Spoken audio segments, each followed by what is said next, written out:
और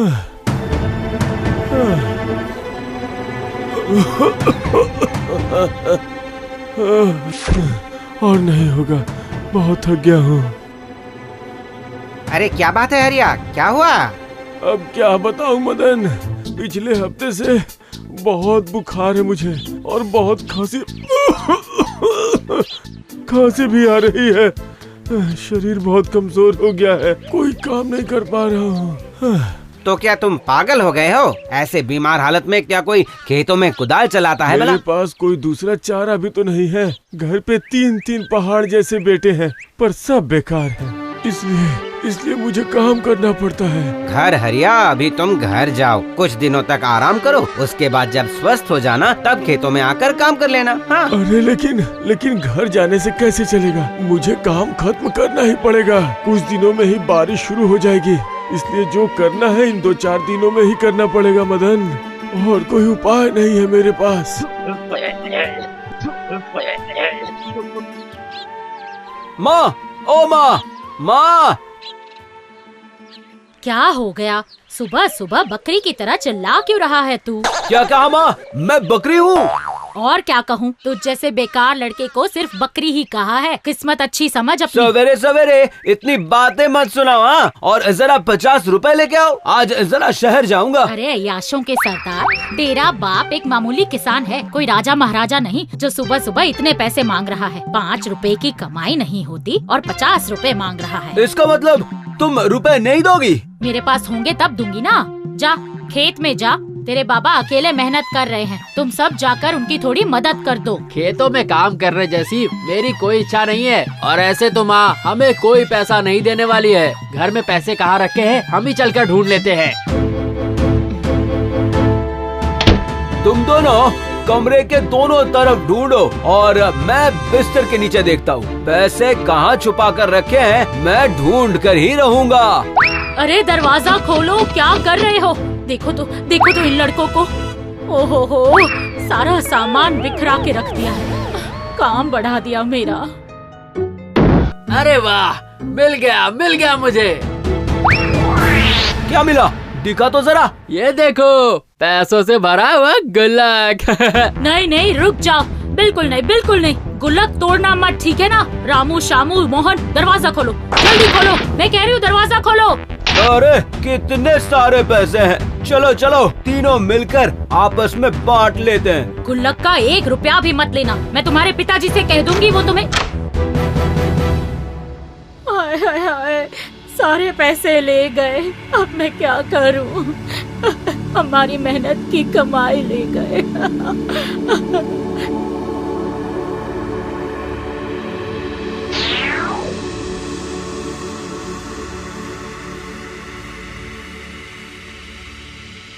अरे वाह, कितना बड़ा सलून है। क्या बात है भाई, क्या देख रहे हो आंखें फाड़ के? अरे आपका सलून देख रहा हूँ भाई साहब। अरे एकदम रापचिक। क्या कटवाना है भाई, बाल या दाढ़ी? अच्छे से काट दूंगा, एकदम चकाचक। अरे वाह, यही तो चाहिए। जरा अच्छे से मेरे सर के बाल काट दीजिए तो भाई, बिल्कुल फिल्मों के हीरो की तरह। बताइए किस स्टाइल में काटूं? एकदम चकाचक।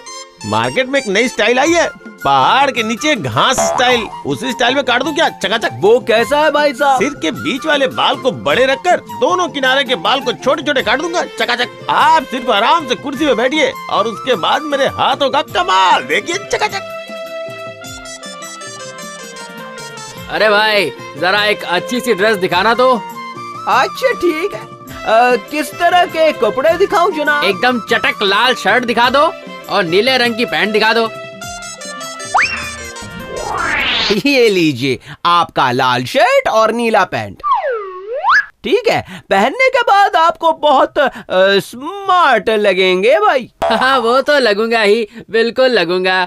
एक बात याद रखना, मेरा नाम श्यामू है और मैं बचपन से ही स्मार्ट पैदा हुआ हूँ। अच्छा, क्या मैं ये ड्रेस पहनकर देख सकता हूँ? हाँ, क्यों नहीं भाई। अब वो रहा ट्रायल रूम, जाकर पहनकर देख लीजिए। तो कैसा लग रहा हूँ मैं? हाँ? पूरा एक लाल बंदर लग रहे हो। अरे भाई, क्या लग रहे हैं आप, जैसे कोई फिल्मों के हीरो हो। ओहो, तुमने तो मेरे मन की बात कह दी। क्या जी, आप इतनी देर से क्यों आए? थोड़ा जल्दी नहीं आ सकते थे? तुम भी कैसी बातें कर रही हो? इस बीमार शरीर से 4 बीघा खेत के इतनी जल्दी खोद पाऊंगा? तुम ही बोलो, लड़के कहाँ हैं? दिखाई नहीं दे रहे वो लोग। कहाँ है वो लोग? अब क्या बताऊं, सवेरे ही तीनों कहीं चले गए और अभी तक लौटे नहीं हैं। और गुल्लक में जो पैसे हमने जमा किए थे ना, वो सारे के सारे ले गए। क्या कहा? गुल्लक के सारे पैसे लेके चले गए? क्या किया उन्होंने? आज आने दो उन्हें। आज अच्छे से सबक सिखाऊंगा। आने दो। देखिए, आ गया हमारा इकलाल। माँ, आज मेरे लिए खाना मत बनाना, मैं बाहर से खा के आया हूँ। क्या कहा? बाहर से खा के आया है? बाहर से खा के आया क्या मतलब? अरे पिताजी, शहर गया था, वहाँ अच्छी चीजें बिक रही थी तो खा ली। फ्राइड राइस, चिकन कबाब। तुम्हारी इतनी हिम्मत, गुल्लक के पैसों को तुम्हें ऐसे ही उड़ा दिया? बोल। माँ से 50 रुपए मांगे थे पर माँ ने दिया ही नहीं, तो इसके अलावा कोई दूसरा रास्ता बचा ही नहीं था, तो क्या करता? वो देखिए, अपने बेटों की नवाबी देखिए, घोड़ा गाड़ी की सवारी कर आ रहे हैं।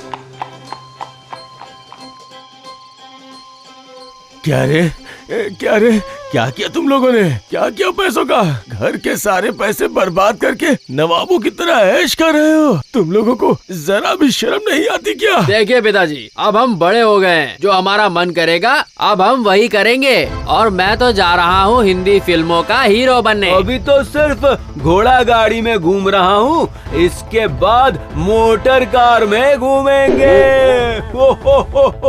हे ऊपर वाले, मेरे इन नालायक लड़कों को सद्बुद्धि दीजिए। इन्हें कोई रास्ता दिखाइए ऊपर वाले। अरे आप कहाँ जा रहे हैं?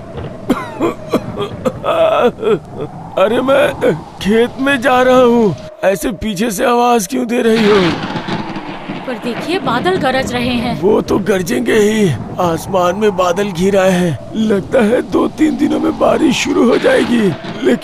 लेकिन अभी पूरा खेत जोतना बाकी है। क्या करूं? अगर हमारे सारे बेटे लायक होते तो 2 दिन में ही पूरे खेत की जुताई हो जाती। हाँ, मुझे उपाय मिल गया। अब मैं समझ गया मुझे क्या करना है। लड़के हीरो बनना चाहते हैं ना, तो अब उन्हें अभिनय द्वारा ही सही रास्ते पे लाना होगा। अरे सुनो, मुझे लगता है मैं अब ज्यादा दिन नहीं बचूंगा।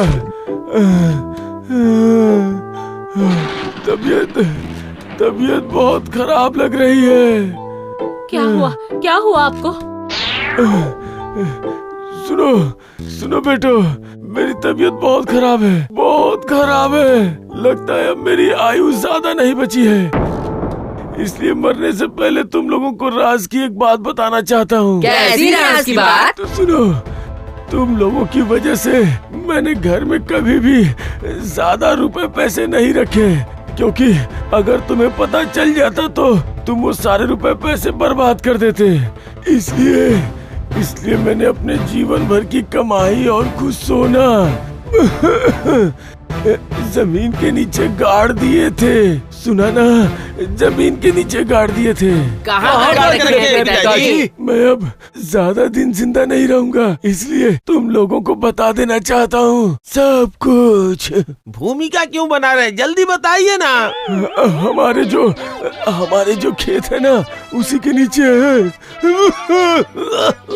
उसके नीचे, लेकिन कहाँ रखा है ये याद नहीं आ रहा है। अरे फिर देर किस बात की है? चलो जल्दी से चलकर पिताजी के गड़े धन को निकाल कर ले आते हैं। हाँ, और फिर उन पैसों से हम फिर से शहर में मौज मस्ती करेंगे, हीरो बनेंगे। इतनी बड़ी जमीन में पता नहीं पिताजी ने पैसे और सोना कहाँ दबा कर रखे हैं, कुछ भी समझ में नहीं आ रहा। खड़े खड़े सोचने से तो अच्छा है, क्यों ना हम लोग सब मिलके पूरी जमीन ही खोद डाले। चलो।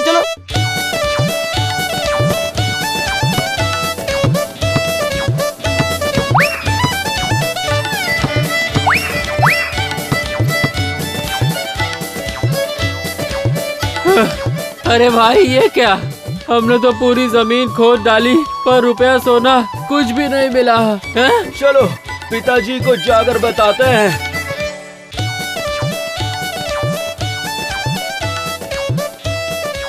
पिताजी, आपने आपने हमसे ऐसे झूठ बोला। जमीन में कोई सोना नहीं है और कोई रुपया पैसा भी नहीं है। अरे बाप रे। अरे नहीं, मैंने तुमसे कोई झूठ नहीं बोला। असल में मैं तुम लोगों को एक चीज देना तो भूल ही गया था।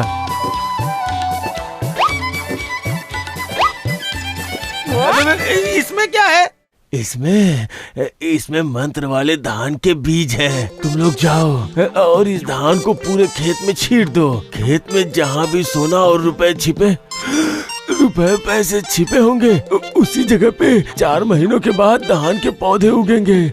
अच्छा तो ये बात है, पहले क्यों नहीं बताया? हाँ, अब चलो।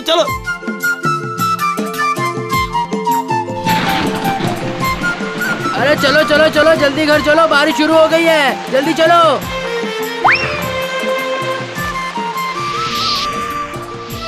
क्यों पिताजी?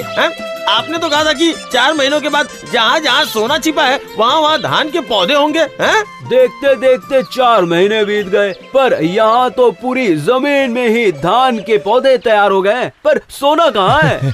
अरे पागल, तुम लोगों ने सिर्फ धान के पौधे ही देखे। पौधों के ऊपर वो देखो सोने के जैसी फसलें उगाई है।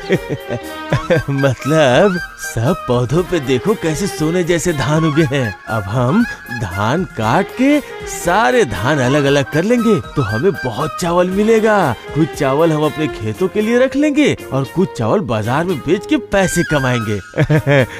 बेटा पैसे कमाएंगे, पैसे। अच्छा, तो आपने इसी वजह से हमसे सारी जमीनें खुदवाई थी। सही कहा। तुम लोग मेरी बात नहीं मानते थे ना, इसलिए मैंने छल बल और कौशल से तुम लोगों से खेती करवाई।